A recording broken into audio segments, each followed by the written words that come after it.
Welcome to the Millionaire Race podcast, where we are empowering you to better your financial standing so as to maximize your potential and collectively solve many of the socio-economic challenges that face the African American demographic today.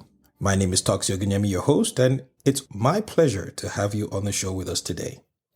As always, please make sure you subscribe to the show and tell at least one other person about us so we can spread the message as far and wide as possible. Our email address is toxy@themillrace.com. That's Toxy, Toksy, at themillrace, THEMILRACE.com. Toxy@themillrace.com. Yeah, drop us a line. Let us know what you think about the show, any suggestions you may have, and we'll get back to you as soon as we can. Of course, if you'd love to be a guest on the show, please let us know. We'd love to have you. Today, we hear the fascinating conclusion of our interview with Quentin, and I'll talk about that in a minute. But first, let's have some family talk. Yes, that's what I want to call this segment, family talk. After all, we are a family, right? And this is where we can share with one another as members of one big family, which we are. So let's talk, family. Last week, we discussed education and the importance of it as we grow as individuals and as a collective group. We focused on why a college degree, why you should have one. Today, I want to talk briefly on how to get one. How do you fund this college degree? I mean, we all know you go to a college to get your degree, but the problem usually is funding. Funding and finances are one of the biggest hindrances to college education for everybody. We, who make up 12% of the population, control only 2% of the wealth of the nation. Obviously, the lack of funds makes going to college that much more prohibitive for us. As we work towards building our net worth to the ultimate goal of $1 million by doing all the things that we talk about on the show, having a budget, getting our credit in order, listening to and learning from people who have run the race, who are coming onto this show, by getting better jobs, by saving, by investing, all the things that we have been and will be talking about, we must try to factor in paying for college as part of that process. So how do we do that? How do we pay for college? The first and best way to pay for college is just to pay for it. Yeah, just write a check. That can be done in two ways. The first way is you just have enough money saved up, or you're wealthy enough to just pay for it without batting an eyelid. Now, most of us aren't there yet, but that's the goal, right? We're hoping that maybe not our generation, but because of all the work we've done in our generation, running the millionaire race and going beyond that, our children and our grandchildren, that they would be able to do that. But most of us can't do that right now. To write a check and pay for college outright usually would be done through a 529 plan or an ESA plan. ESA, or Education Savings Account plan. Those are two investment vehicles that are available to all of us right now. The 529s are usually done through your state, even though you can buy 529 plans from other states. And the ESA plan is typically nationwide. Both of these are actually just investment accounts where you put in money, the money is invested, so it grows and you don't pay any taxes on that money as long as you use it for education. They are slightly different in how much you can put in, when you can use it, how you can use it, and different things like that. So you will need your financial advisor who is helping invest all your other assets to help with that. And we'll have some come on the show in the future to help with giving us good tips on how best to do that. But for now, you would want a financial advisor to help you with that. One of the great things about 529 and ESA plans is that you can invest small amounts, larger amounts, and even better still, you can have other people contribute into those accounts for you. So at birthdays and Christmas, you can have uncles, aunts, grandparents donate money into your child's ESA or 529 plans to help grow it. I know the kids may not like that right away. They'd rather have their toys right away, right? But this is better for their future. This is much better than getting them, the latest gadget or the latest toy. I mean, they can still get something, but having their ESA or 529 plans grow, that's a lot better for them. So you can actually raise over time because, again, like anything investing, it's not it's over years. And usually it's 18 years for a child to go to college. So from the time your child is born, you've got 18 years to invest into this fund to cover, even if not all, but a big chunk of what their university costs will be. So once your child is born, go set up an ESA account, put $100 in it. And after you've sorted everything else out, you can add this to your budget to add 100, 200, whatever it is into it as time goes on. Have uncles, aunts, grandparents put money in there. And over time, you'll be able to have a sizable chunk because, again, this money is tax free, everything that grows in there. And it's also tax deductible when you pay into it, which saves you on your normal taxes, as long as you use this for education. So that's the first way. The second way, which is one of the most popular ways, of course, is scholarships, both academic and athletic scholarships. There are lots of scholarships that are offered out there. Different states offer different scholarships through their lottery programs and other things that they have, but you have to apply for a lot of these. So make sure that you're taking advantage of any scholarship opportunities that are out there. Of course, for the academic scholarships, it usually requires you having a good grade. So you got to work on those grades, or your kids have to work on those grades. And the athletic one require good grades as well, but they also require exceptional skill in a particular sport. A lot of kids enjoy that more because you get to play in a sport that you love. That's good, but you still have to have good grades. But scholarships are a great way of getting to college. So you have the sports ones, but remember, there are loads and loads of academic ones. And there are so many academic ones that go unfulfilled each year because people just don't apply for them. So that's out there.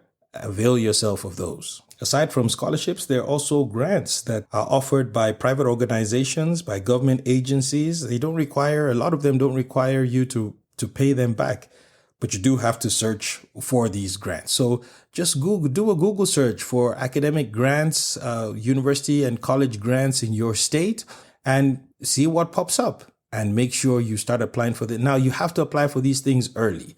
So you have to, once your kid gets into, 10th grade, 11th grade, you want to start applying for those things, right away. Now, there are some employers that offer tuition assistance, both at the undergraduate and graduate level. If you work for them, they pay for your tuition to a particular college. If you're not sure if your company offers that, just ask. Sometimes people join companies specifically for that, because that is one of the benefits of working there. So if you're working at a particular job, earning a particular salary, and you get offered another job that's offering maybe just slightly higher income than what the previous one was, but is also offering to pay for your education, that is a huge increase in pay. Take advantage of it. A lot of people have to work to pay for their education. Sometimes you have a full-time job and you are taking the course in the evening. Sometimes you're taking a full-time course and you're doing part-time work in the evening. Either way, it's not easy, but always remember, it's not permanent. It's temporary. When I got my degrees, it was really, really hard. I was doing a full-time job and working on these degrees as well, but it was not permanent, and now it's all over, and I have all the benefits of having those degrees now. So yes, can be hard, but it's worth every penny and every amount of time that you spend on it. Another way of getting financing for your college degree is through FAFSA, FAFSA, which stands for Free Application for Federal Student Aid. This is a government site that helps you identify certain programs out there, some that are available through the government, I believe. I'm not an expert on this site, but I did browse through it as I was doing some research for the show today. That's just another avenue of checking what funds are available out there for you. And then finally, of course, you have the regular student loans. This is by far the worst way to finance your education. It shouldn't have been. It should have been something really easy, but just by looking at the results as I pull people's credit reports as part of my business, as we're trying to get them a mortgage, and we see how difficult things have become for them based off of student loans, whether it's because the programs are just too expensive now for the type of courses that they're doing. Lots of people are in such a hole, especially African Americans, are in such a hole in debt because of student loans that it has become a federal problem. Of course, it doesn't affect just African Americans, but disproportionately, as with most other things, it affects us more. Student loans are the last option, but they are an option nonetheless. To get a college degree, and you just have to pay special attention after you get that to make sure that you pay it off. If you're going to get student loans, make sure that you're also finding out which schools have the best pricing for the course that you have so that you can borrow less. There are different ways to get college degrees. I mean, you can go to a community college or a trade school to start off with to build up some credits before moving to the university of your choice that you want to graduate from. So you can shave off a year or 2 years of more expensive tuition, which would mean you borrow less. So that would be a good way to do it, to get some credits from a trade school or from a community college before you transfer. Or you can do some online courses, which are also less expensive as well. All that will help in reducing how much you have to borrow on your student loans, or in general, in any way that you're paying for your tuition. It brings down how much the tuition as a whole costs. So in a nutshell, I mean, those are the ways that we can pay for college. We're all in different situations, so different options apply to us in different ways. Look for the options. And I say options, not just one option, because there are usually multiple ways that you can avail yourself of these funds. For instance, just because you qualify for one way doesn't mean you can't submit for and try, another way. For instance, if you qualify for an academic scholarship, you might still qualify for an athletic scholarship as well. Or even if you have the funds to pay for your college tuition, but you've been granted a scholarship, absolutely use that. And then find a way to use the funds that you had saved up to invest or do other things. Of course, you might have to pay the tax penalties on that if you don't use those funds for education, if they were in a 529 or ESA plan, but that's okay.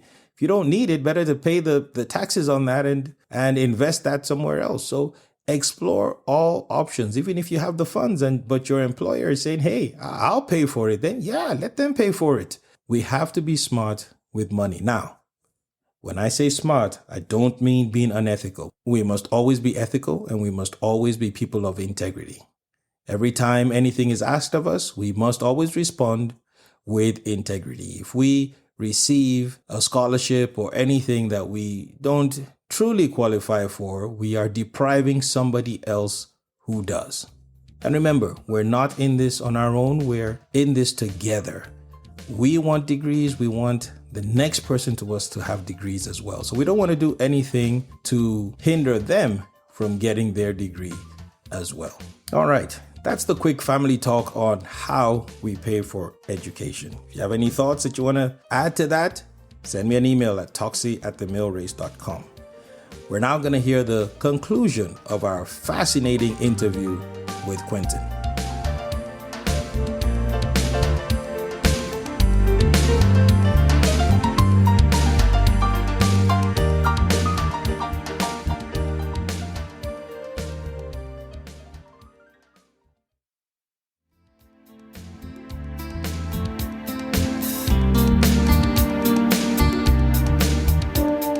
So continuing your journey, now walking in your purpose. Yep.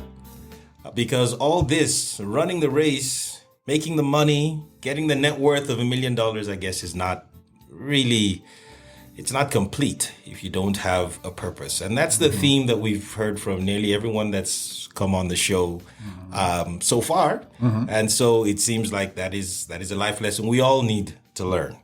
So now you have your purpose. You now have Co-Planner Capital. Co-Planner Capital. So tell us about Co-Planner Capital. What is that? Yeah, awesome. So Co-Planner Capital, we're a venture capital investment firm. Obviously, with my background, we focus on biotech and kind of like food tech opportunities.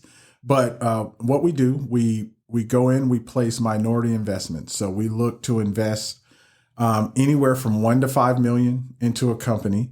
We don't want control of the company. So We'll take hopefully up to around 40% of the company, sometimes less, depending on what the deal looks like.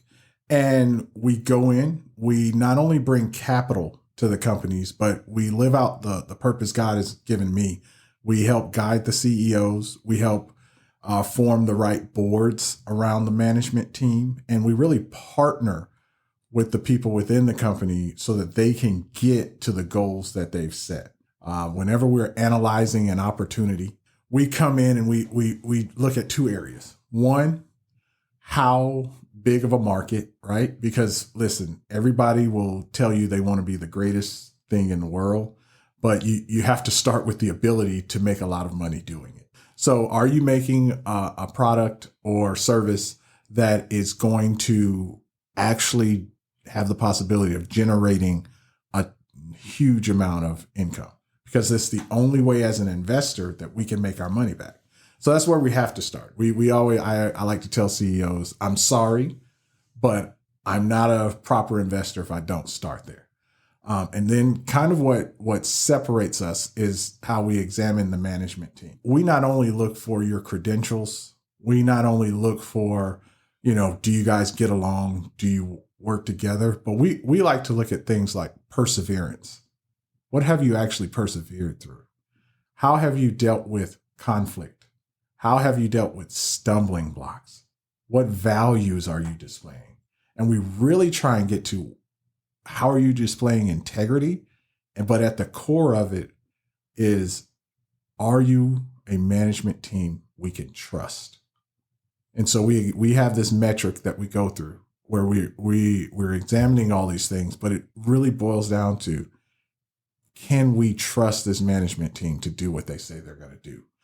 And so that's what I enjoy. I'm the chief investment officer. So Doug is more of the investment guy who's looking at the opportunities, looking at the numbers, making sure we can get the returns we want. But because of my scientific background and my experience running companies, I get to sit down with the scientists, the management team, the business development people, and just get to know them to see, are they actually going to carry out what they said they're going to carry out? And I've had the pleasure of meeting some of the most talented people I believe God has placed on this earth.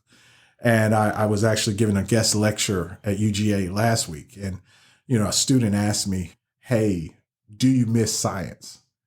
And I said, well, I get to be in science every day, so I don't really miss it.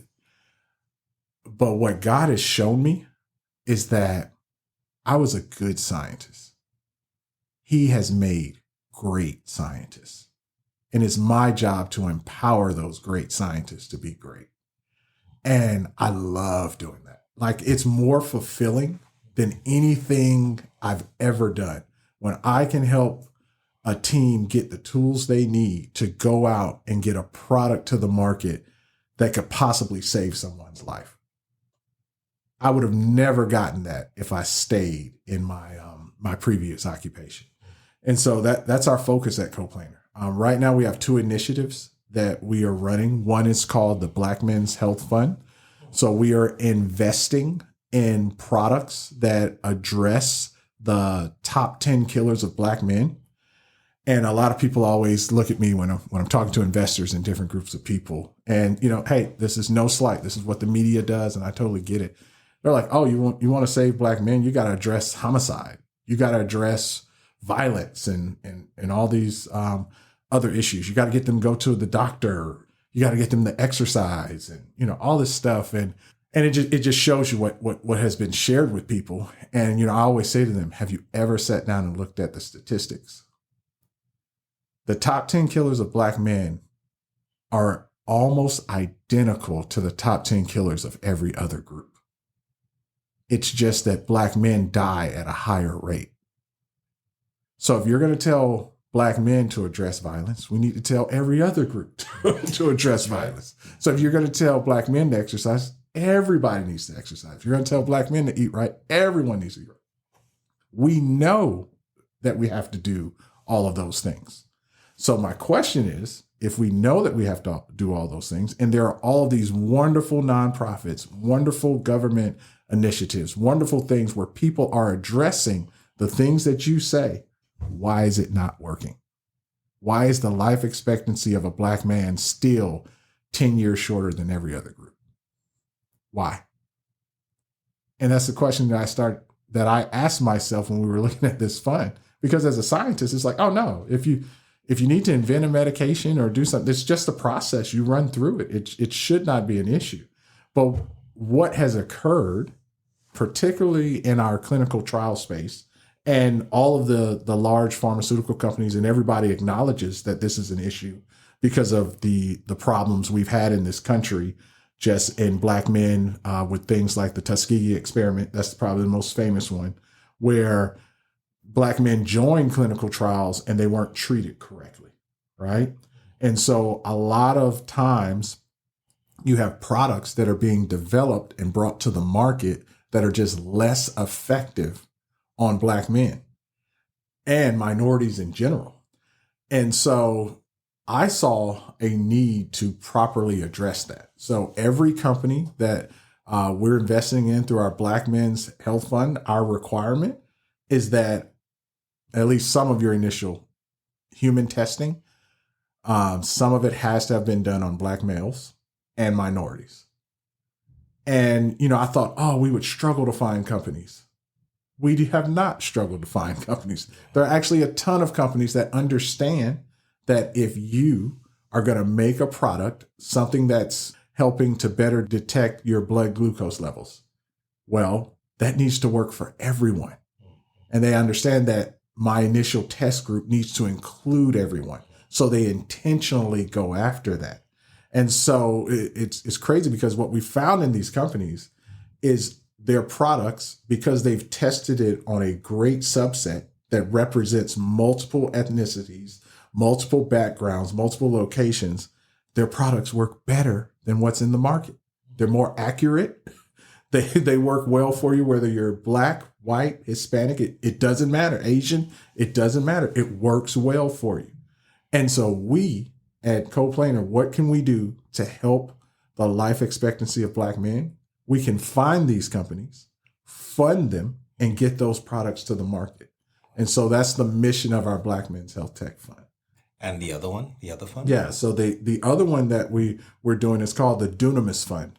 Dunamis meaning dynamite, explosive. For me, the beginning of health starts with the food you consume. As anyone who has watched the news or scrolled through Facebook, social media, anything, we all understand we have a food supply issue in this world. Our population is growing. The world is getting warmer. It's affecting all of the crops. And then wars are occurring. And that's all affecting how food is distributed and obtained by all of us for our consumption. I can't help a group of people like Black males get healthy unless I do something to help ensure they have the right foods to start with.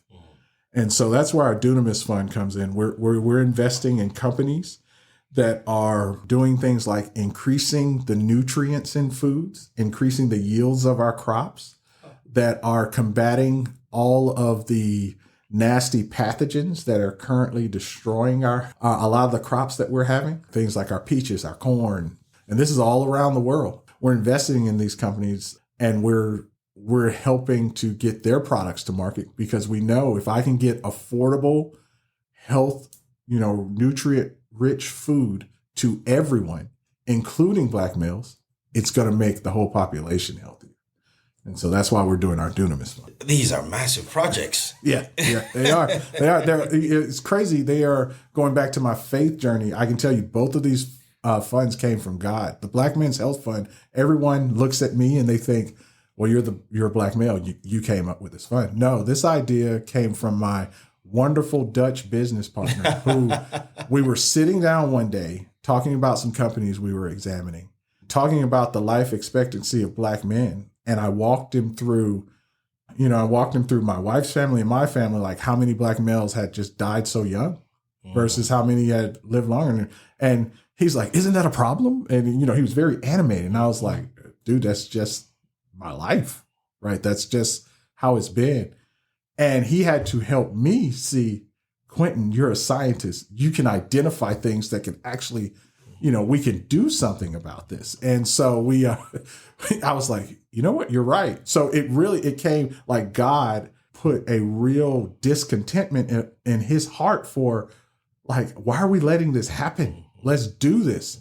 And, someone with his investment background that's done 40 plus years of work, for him to say to me, we have the talent to do this. That really inspired me to say, okay, we're going to do this Black Men's Health Fund. We're going to invest in products and make sure those products work well for everyone so that they can, help when a Black man goes to the doctor and he needs to be treated for high blood pressure, diabetes, strokes, anything. They have products there that will work.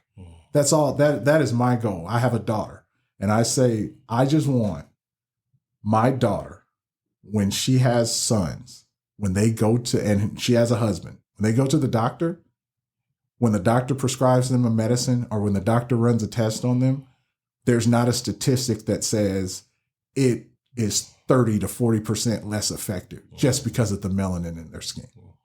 We don't have to have that. We don't. Like, there's no reason. And so it's like that's the goal of my fund. It's not for me. I understand it's a journey that we all have to go on, but that's the foundation that we're trying to leave in that fund. And then with the Dunamis Fund, it's the same way. We're partnered with Jace Raby, who Toxie knows, but Jace is in the cashew industry, and he does a lot of nut commodities work, and just hearing him talk about how different diseases and pathogens just will ravage a whole community because it'll destroy their food supply. And, I'm sitting here talking to some of the most talented scientists in the world who are making things to where, if they just had this, they would never have to deal with that.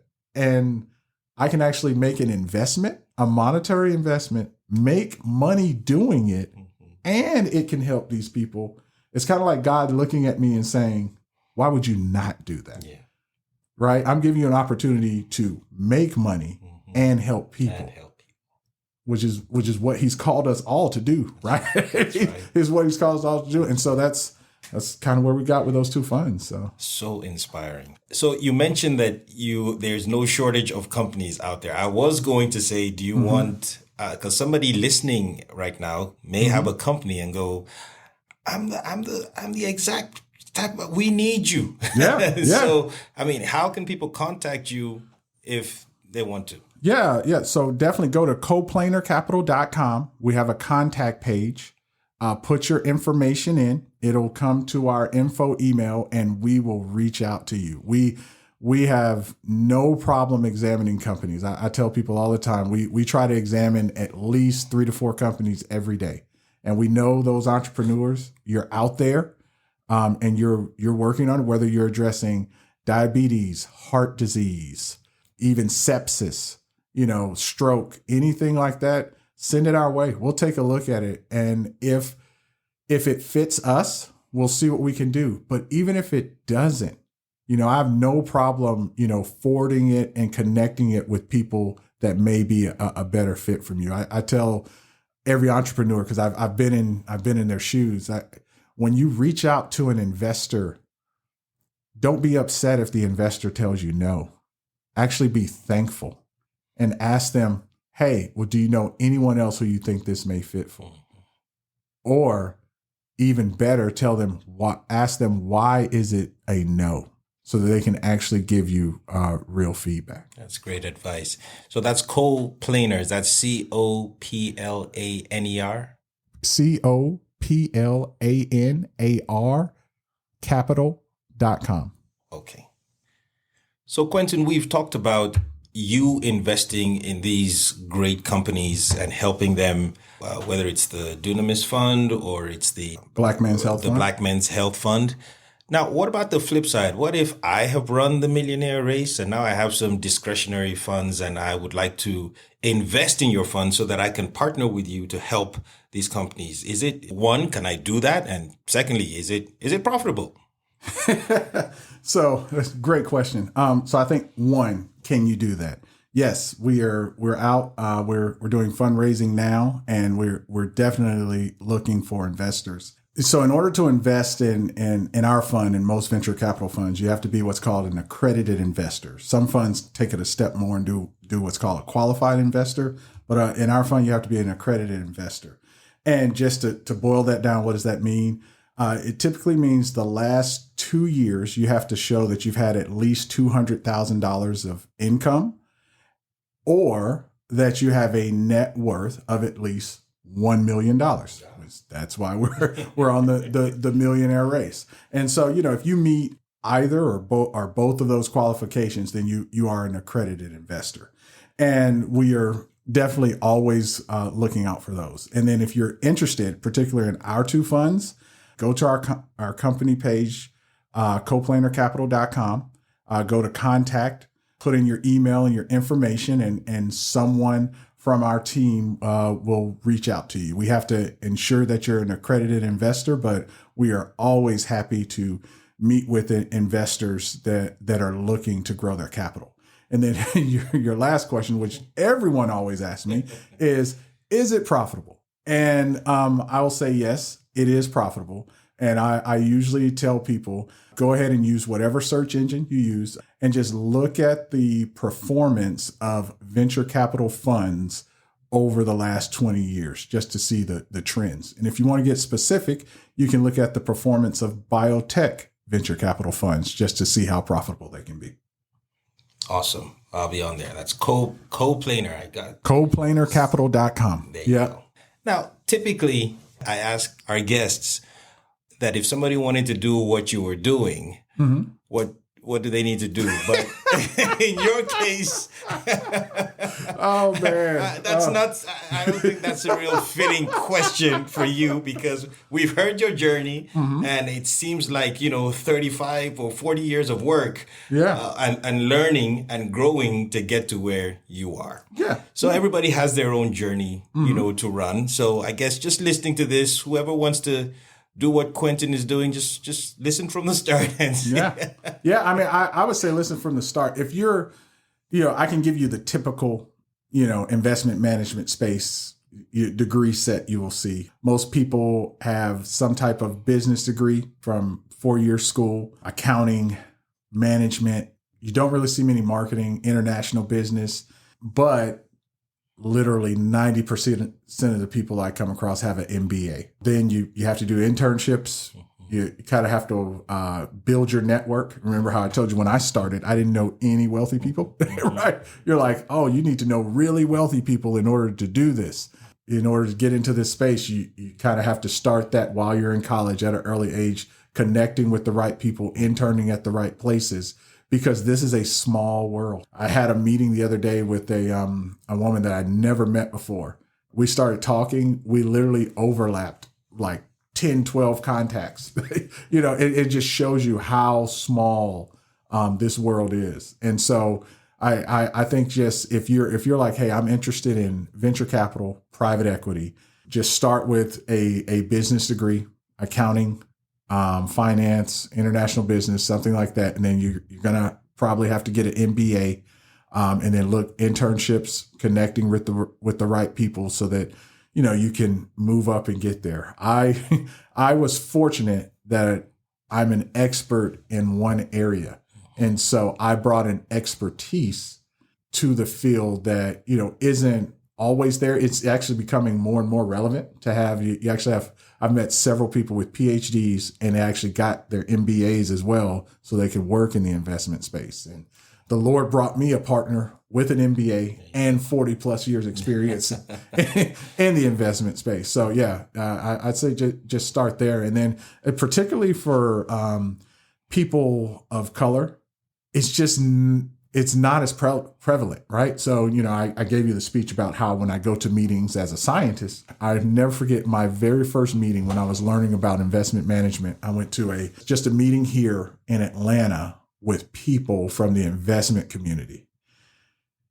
And I had gone to many science meetings where I was one or two African Americans in the room, but there'd always be people of Indian descent, Africans, things like that. But my first meeting in the investment management space, I walked in and I was the one person of color, period. That was a shock. That was a true just shock. Now it happens all the time. So it's just part of it because I'm an owner and a chief investment officer. And so not many of us have made it.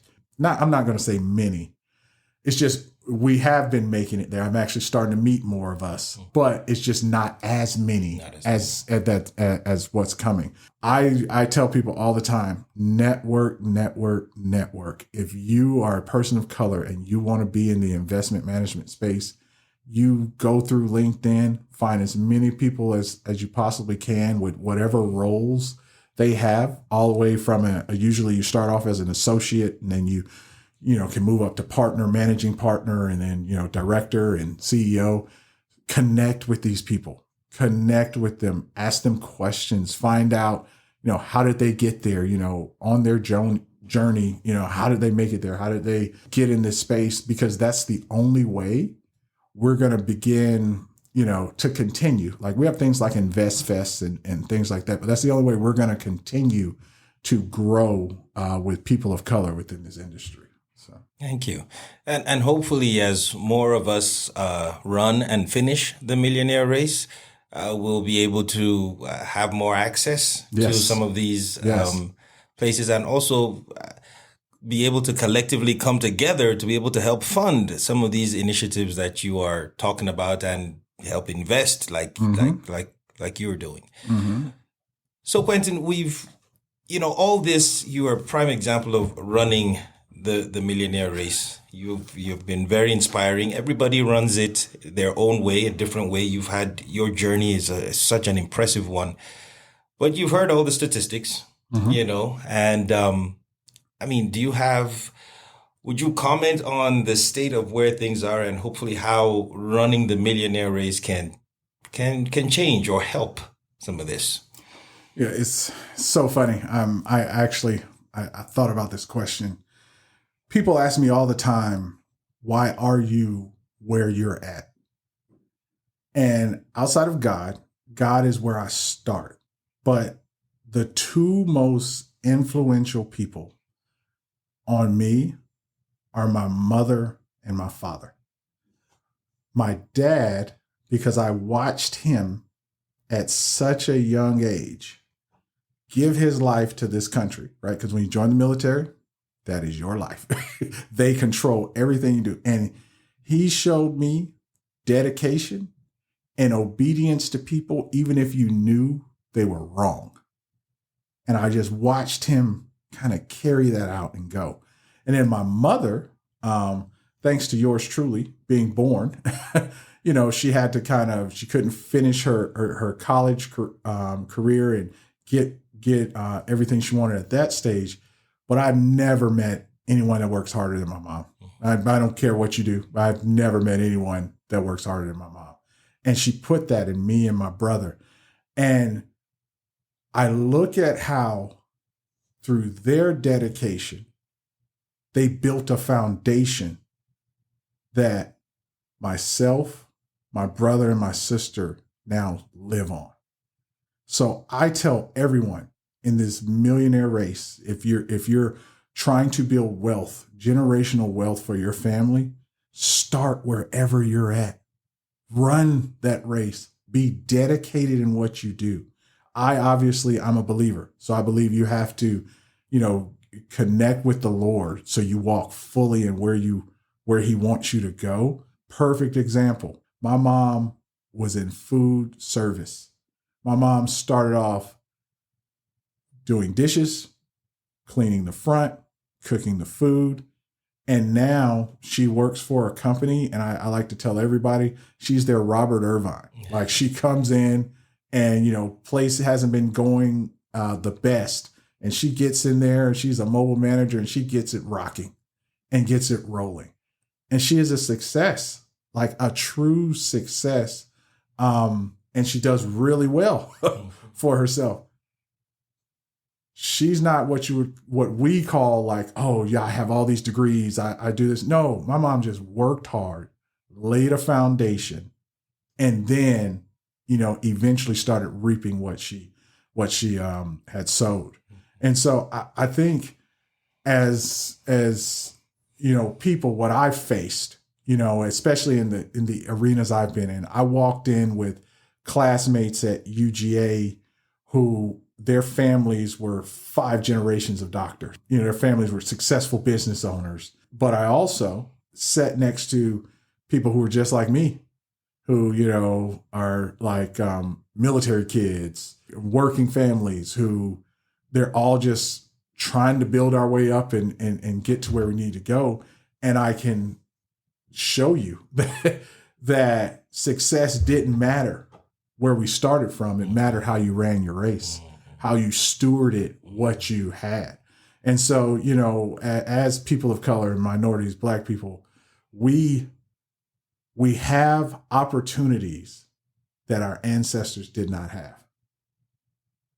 So let's take advantage of it. I am so thankful to my mom and dad, because they got me an education that I never would have gotten if my dad wasn't in the military. Through that education, I've had opportunities to meet and do business with people that I never would have met. And that still all goes back to my parents ran the race God gave for them. And so it's like, if you're running that millionaire race and you don't feel as though you are getting to where you want to be, look at what it's doing for your kids. Look at what it's doing for those that are coming after you. Because sometimes God tells me this all the time. Sometimes it's not about you. But be okay with that, right? So run this race. Steward wherever you are at well. Even if, I told you, my first job was Popeyes. That Popeyes paycheck laid a foundation for me that I needed to pay for stuff while I was at college. So it does not matter where you're at or what you're doing. You can do whatever God has called you to do. You just steward well where you're at and run that race. I really appreciate you for coming onto this podcast. But Quentin, you have your own podcast, don't you? Yeah, I do. So my podcast is named DR Dialogue. That actually stands for Double Result Dialogue. Most people think it's Dr. Dialogue, but it's actually Double Result. So at Coplanar, I told you guys, not only do we invest, to make money, but we also invest to make an impact. So it's double the result. And so in DR Dialogue, we try and meet with successful doctors as well as other African-American males, just to tell their story of how the issues and problems with Black men's health in this country have impacted their lives. And it's been one of the most eye-opening experiences for me that has just shown me it doesn't matter how much money you have, how much influence you have, or how much access to healthcare that you have. Black men are still battling issues with not necessarily being able to overcome health conditions that they're dealing with. And so, guys, feel free to join. We will be launching later this year. We'll be releasing it out for everyone to take a listen to it, but it's DR Dialogue, Double Result Dialogue, and it will be all of your normal podcast platforms. Quentin, thank you so much for coming on the show today. This has been amazing. Do you have any other final words for us? No, I want to thank you for having me, Toxie. I think that's the first thing. And I want to encourage everyone, Toxie, when we first discussed the Millionaire Race, I was like, oh, like the Millionaire Race, everybody's just millions, millions, millions. That's all people want. But guys, it's really a race about creating opportunity for ourselves now and in the future. And so in closing, I like to say, you can do anything God has called you to do. I've done things in my life that I never thought I would do. And it's simply because I was obedient to God and I was open to the direction He sent me. So wherever you're at in your race, don't let anyone tell you you can't do what you've been called to do. And so that's all I like to say. And thanks for having me, Toxic. Absolutely. Thank you, Quentin. And that is the conclusion of my interview with Quentin. You will agree it has been a fascinating one, hasn't it? He has shared so much on the advantages of education, his perseverance, his excellence, his dedication, his faith, all that enabling him to run the Millionaire Race. And having run the Millionaire Race, he's continuing beyond that with his purpose and doing wonderful things for the African American community. He is an inspiration. And you can be one too.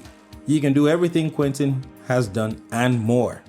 Keep learning, keep growing, and we're all going to run and win this millionaire race together. My name is Toxia Gunyemi. God bless you, and I'll see you next time.